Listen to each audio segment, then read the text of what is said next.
كريستيانو رونالدو بيأكد مرة تانية أنا الأفضل من ميسي. كريستيانو رونالدو مع بيرس مورجان بيأكد إن هو الأفضل من ميسي، وأنا لا أقبل إن حد يقول إن ميسي أفضل مني. أنا مش هكون متواضع وهقول الحقيقة. يا نهار أبيض، يعني أنت بتقولها صريحة. أنا مش هكون متواضع. أنت حاطط ميسي في دماغك ليه يا كريستيانو؟ بجد يعني أنا بأمانة لو أنت واثق من نفسك سيب الناس هي اللي تقول، هي اللي تحكم. مش أنت اللي تقعد تتكلم تقول قايل لا أنا أفضل من ميسي كل شوية تأكد تأكدوا في إيه؟ إزاي؟ بإمارة إيه؟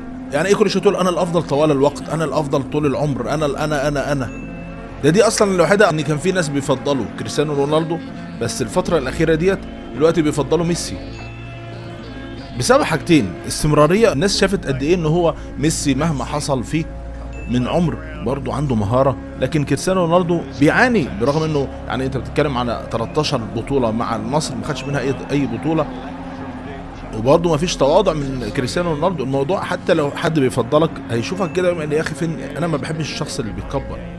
وبرضه دايما بتجيب في سيره ميسي، دايما كريستيانو رونالدو بيخربها بعد ما يعمل اي مقابله خصوصا مع بيرس مورجان، لازم نجيب سيره ميسي، لازم نجيب سيره ميسي، لازم نتكلم لا انا احسن، انا يعني هو بيتكلم كمان ان هو افضل حتى لو كان ميسي اخد كاس العالم.